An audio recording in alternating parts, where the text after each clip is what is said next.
Olá, este Sala de Aula de hoje ele é especial e eu trago algumas entrevistas que aconteceram durante essa segunda temporada. E a gente começa com uma sobre a formação de professores. Como é a formação de um professor no Brasil hoje?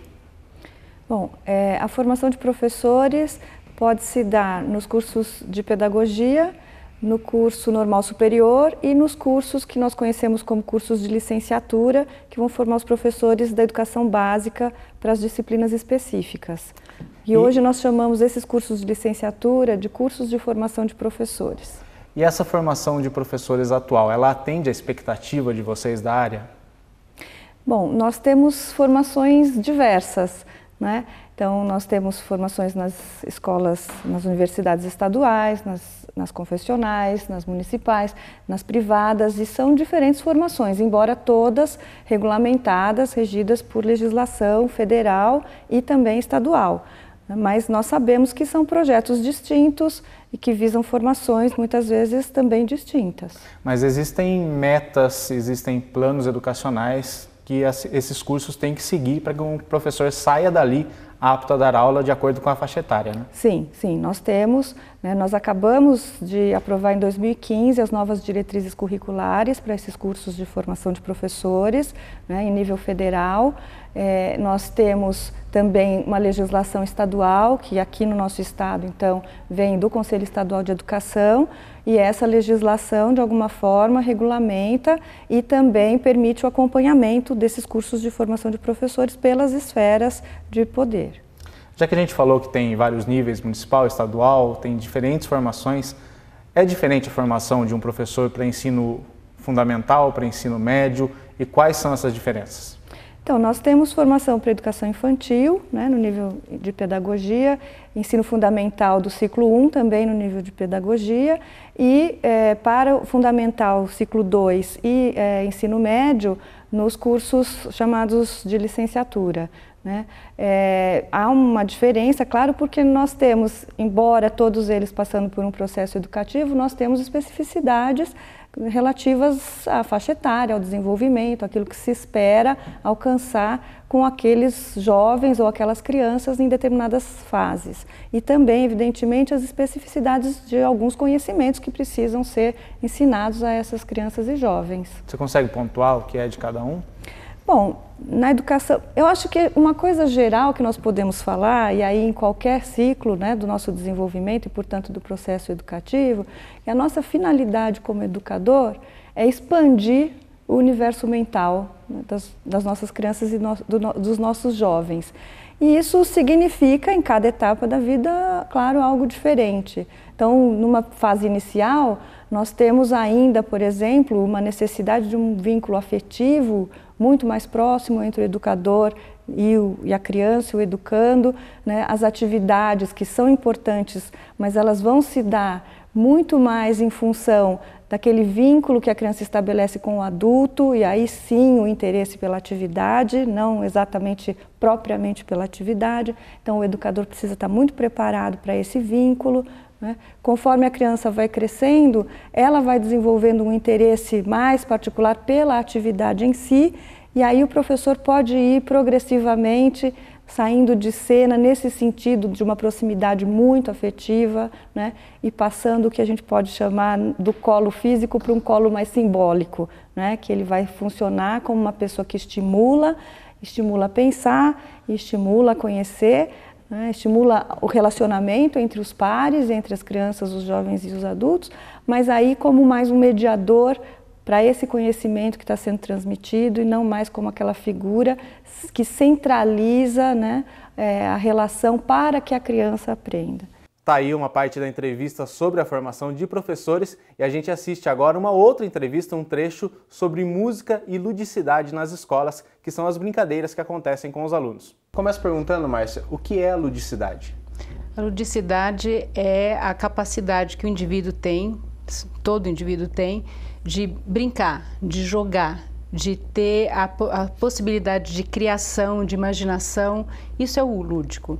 E isso é aplicado nas escolas justamente através de brincadeiras, é isso? Sim, a presença do lúdico na escola está por meio de atividades que possibilitem um espaço para a criança exercitar essa imaginação, conto de fada, jogo de faz de conta, criação de objetos. Contação de histórias entra nisso também? Contação de histórias entra. Toda atividade presente na escola que dá a chance da criança exercer o imaginário dela, exercer o faz de conta, você estará trabalhando com o lúdico. O lúdico estará presente na escola. Então, o que a escola precisa é dar espaço para que estes momentos aconteçam. Pode até ser dentro de uma sala de aula. As pessoas tendem a pensar na ludicidade, no espaço do lúdico, do lado de fora, ou seja, a hora do pátio, a hora da recreação, a hora do lanche.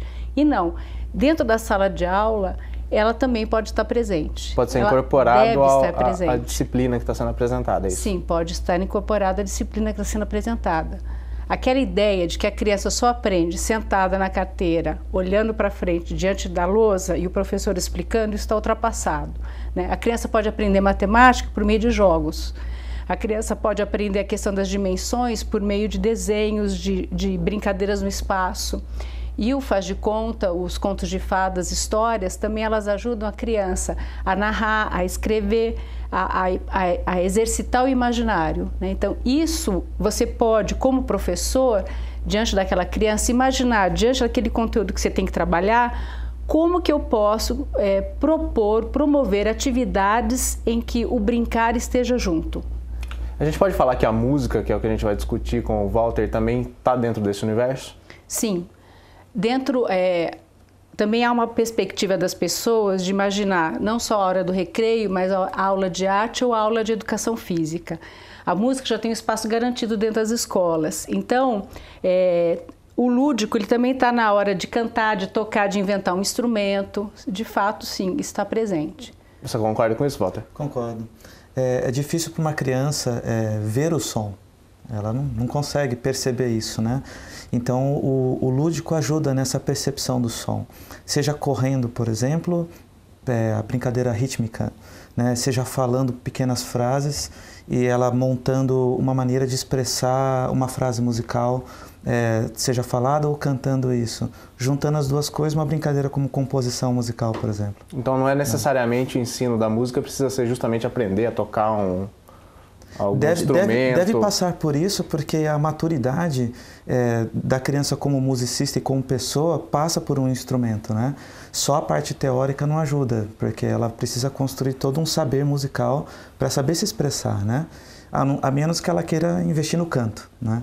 Então, o seu corpo é um instrumento e ela pode usar isso para expressar a sua musicalidade também. Tem uma faixa etária adequada para iniciar o ensino de música?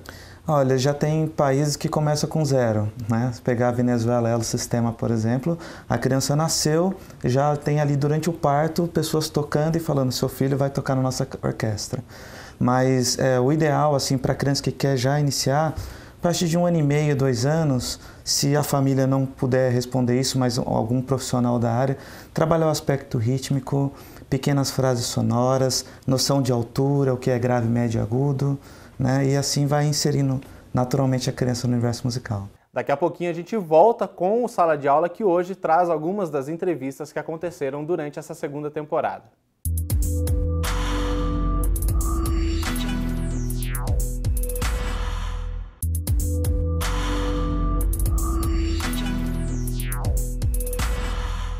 Estamos de volta com o Sala de Aula, que hoje mostra algumas das entrevistas que aconteceram durante essa segunda temporada, e a gente acompanha agora um trecho com uma sobre as cotas na Unicamp.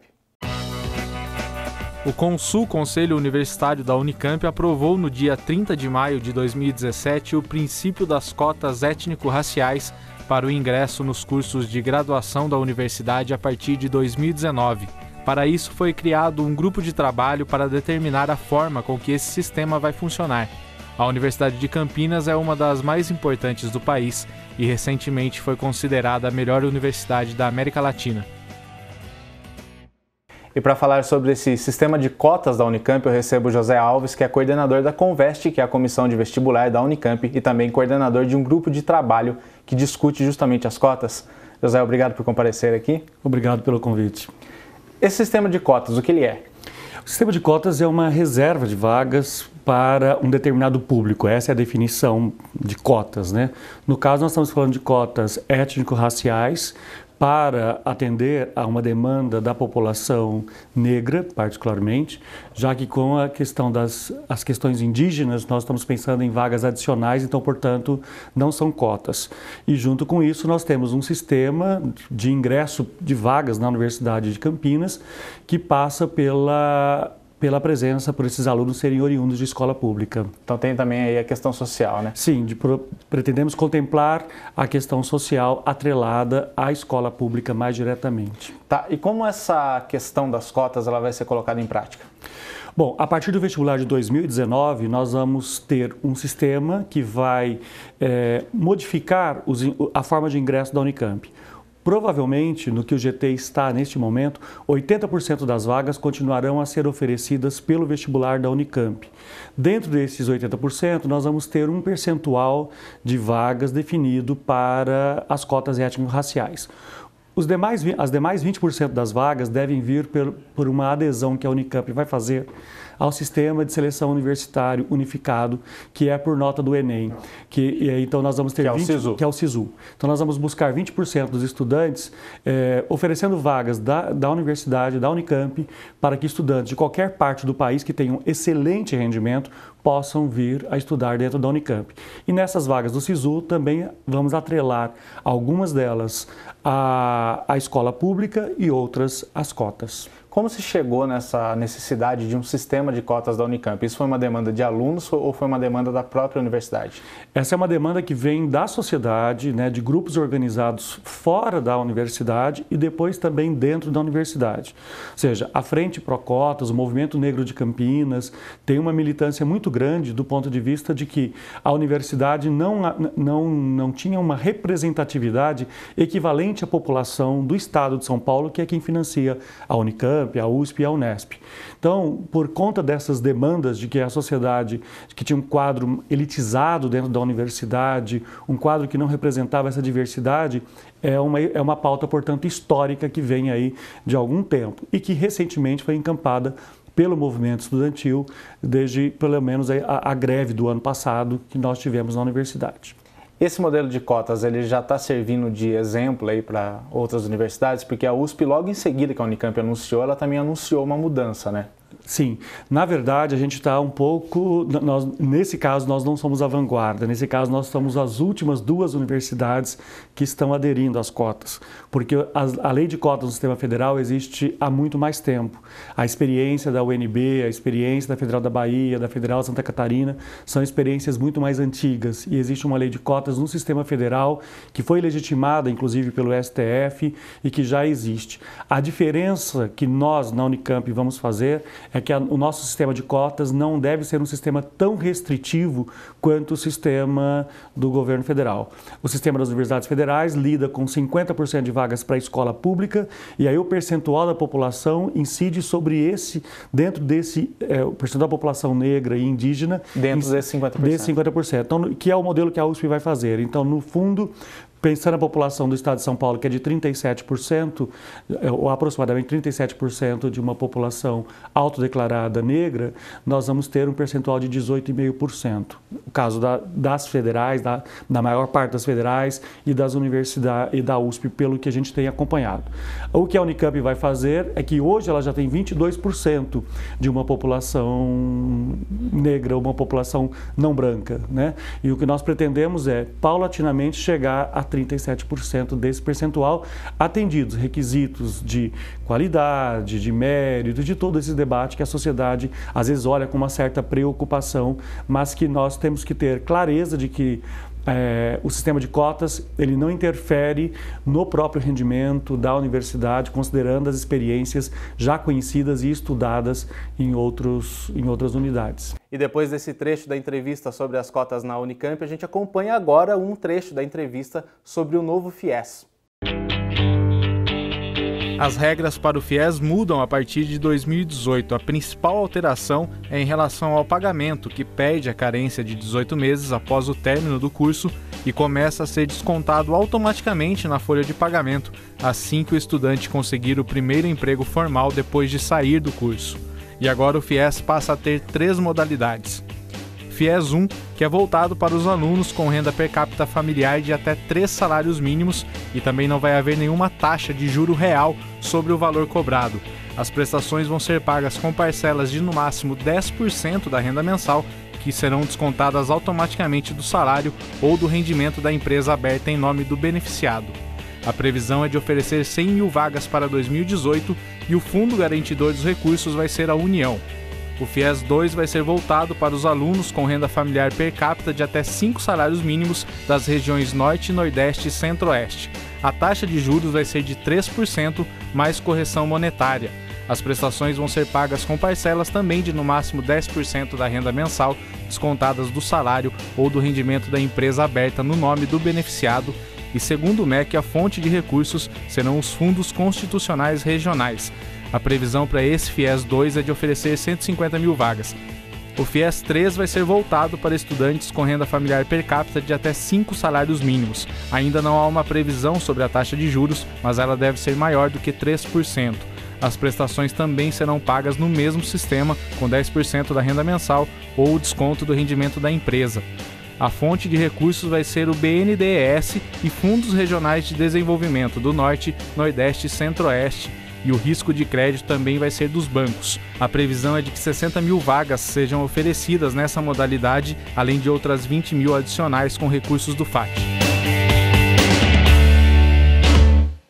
E para falar sobre o novo FIES, essa reformulação que o programa teve, eu converso com o Francis Regis Irineu, que é coordenador de operações acadêmicas da Metrocamp, e o Antonino Giuseppe Spaletta, que é professor e coordenador adjunto. Obrigado pela presença dos dois aqui. Eu agradeço. Eu começo perguntando, Francis, o FIES ele precisava dessa reformulação? Olha, o governo federal, quando criou o FIES há mais de 10 anos, né, tinha como intuito aumentar a quantidade de alunos no ensino superior no Brasil. E ele atende a isso, vem atendendo a esse propósito, né, de criação, desde a sua criação, porque realmente vem ajudando as faculdades particulares a aumentar o seu número de alunos desde 2005, quando foi criado. Mas precisava ser reformulado? Você acredita que ele precisava passar por essa mudança? Eu acredito que sim, pois ele estava indo num caminho onde não teria mais volta pela quantidade de dinheiro colocado sem um planejamento adequado pelo governo federal. Então ele precisava passar por esse ajuste, sim. Você concorda, Antônio? Concordo porque, segundo o ministro, né, estava estrangulando as contas do governo e principalmente não estava tendo a devida transparência que eles precisam para o ajuste fiscal que eles estão passando agora, pela crise econômica e política que nós estamos passando pelo país, né? Então, houve a necessidade de ter um maior controle e uma maior gerência também dessas contas devido à inadimplência que vem crescendo ultimamente, em torno de 46%. Essa inviabilidade dele afetava diretamente as faculdades? Olha, em 2015 foi o ápice do FIES, né? Foram mais de 700 mil inscrições, né? Mais de 700 mil bolsas em 2015. E em 2016 esse número caiu vertiginosamente para para metade disso, abaixo da metade, mais de 300 mil bolsas. E as pessoas caíram em descrédito, não acreditavam que o FIES pudesse ser uma boa opção de financiamento estudantil. E com essa reforma, volta a dar um pouquinho mais de credibilidade para que as pessoas possam acreditar nesse tipo de financiamento estudantil. Daqui a pouco o Sala de Aula está de volta com mais 2 entrevistas que aconteceram durante essa segunda temporada do programa.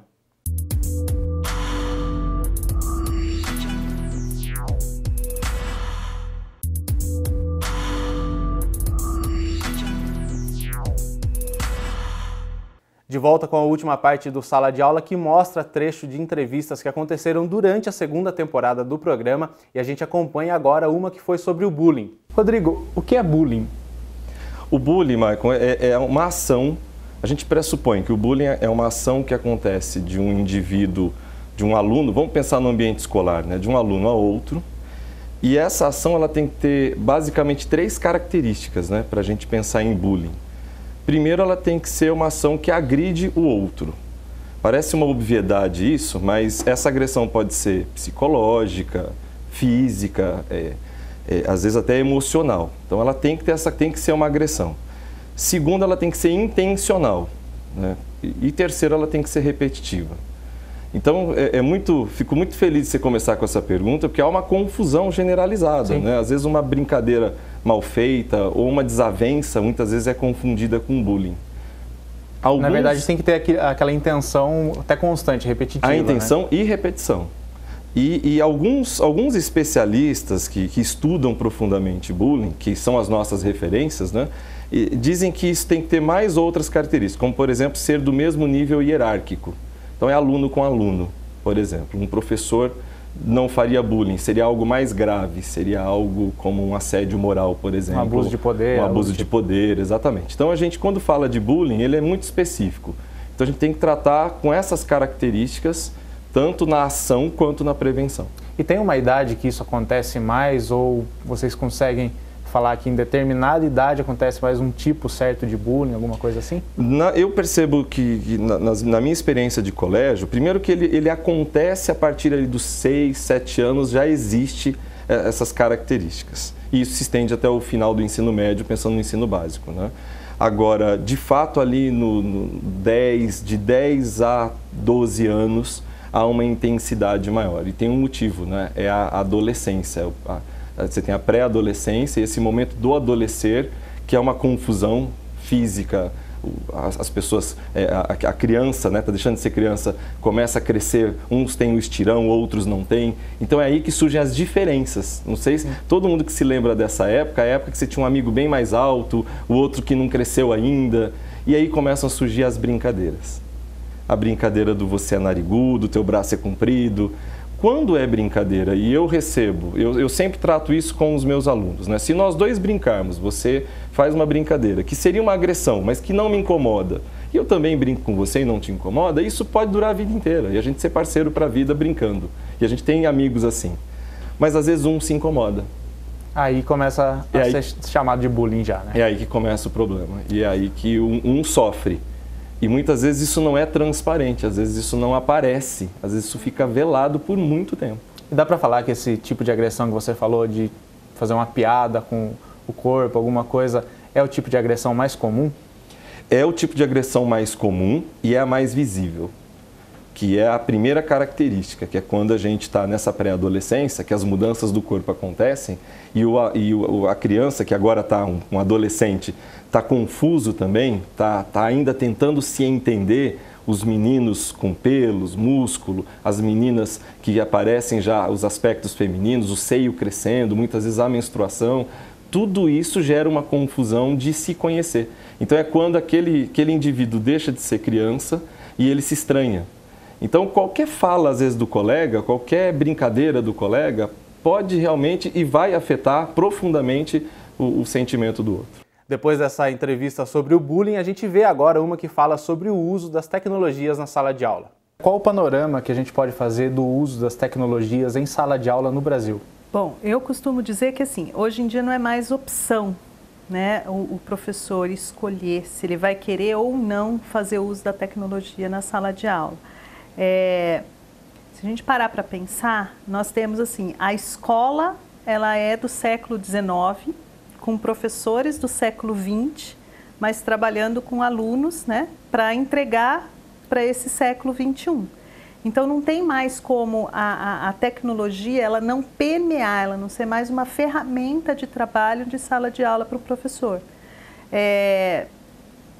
Não é mais no sentido, o professor tem que substituir, mas ele tem que agregar. É uma ferramenta a mais e que ele tem que dominar, né? A outra questão é que as tecnologias hoje, ela ajuda a vincular, a trabalhar essa relação, a estar mais próximo a esse mundo desse adolescente, né, dessas crianças. Se for ver, se a gente parar para pensar, a criança hoje, o bebê, né, essa geração alfa, né, eles já estão nascendo já com o dedinho no smartphone, né? Eles geralmente aprendem muito mais cedo a mexer e manusear num aparelho eletrônico do que manusear qualquer outro objeto. E o professor ele precisa estar atualizado, ele precisa ter essa nova ferramenta, dominar essa ferramenta e fazer uso dessa ferramenta na sala de aula. Então, além de trabalhar como uma forma de promover esse vínculo, também é uma forma, se a gente parar para pensar, de desenvolver algumas habilidades, né, socioemocionais, como, por exemplo, o protagonismo do aluno. Então, hoje, o professor ele não pode entrar mais na sala de aula achando que ele é o centro, o detentor do saber e que ele vai ali só transmitir para o aluno. Né? Hoje tem que ter a troca de informações. É a mediação. E tem que entender que o professor hoje, ele é um mediador, ele é um tutor, né? Ele não é o centro. O centro hoje é o aluno, e o aluno precisa também entender que ele faz parte desse processo, ele é uma postura mais ativa diante da construção do conhecimento dele. Até essa dissonância que você falou, da gente ter uma escola, um professor e um aluno, cada um em um século, isso mostra um atraso do Brasil no uso da tecnologia em sala de aula? Eu não sei se é uma questão só de atraso, né, do Brasil, ou se isso ainda, né, em outros países. É porque a gente tem a questão do Uruguai, que ele já tem uma política voltada para isso, né? Todas as escolas têm internet banda larga 100%, internet banda larga de qualidade, e aqui no Brasil a gente ainda não vê isso. Infelizmente aqui no Brasil a gente ainda tem escolas, né, que não tem nem carteira para aluno sentar, muito menos lousa para aluno escrever. Né? Então, pensar que além do básico, né, que é a lousa, que é uma carteira, como é que eu posso pensar hoje que o professor também vai ter um computador, né, enfim, o seu note, isso é surreal, né? Então, a gente não pode falar ainda que é um atraso. Então, eu não sei se é um atraso ou se é um descaso. Como que a tecnologia ela pode beneficiar o aprendizado do aluno? O aluno, ele sendo protagonista, o aluno, ele sendo ativo, né? Ele vai também estar buscando isso. Hoje em dia a gente tem uma prática nova, né? Que é o ensino híbrido, que trabalha muito isso, né? O aluno, ele tendo que trabalhar online e offline. Quando ele trabalha online, o que ele está fazendo? Ele está buscando, ele está trazendo, ao mesmo tempo ele está gerenciando, ele está administrando e ele está sendo responsável, né? O protagonista do aprendizado dele. Mas quando ele está offline, que é nesse momento da troca com o outro, tendo o professor dentro da sala de aula, dentro da escola, ele está cooperando, ele está trocando. Então, assim, é nesse sentido, é da busca e também do aprofundamento, né? Então, acho que ele complementa, né, a formação e o conhecimento do aluno. Este foi o Sala de Aula que mostrou trechos de algumas entrevistas que aconteceram durante a segunda temporada do programa e eu espero você na terceira temporada. Até lá!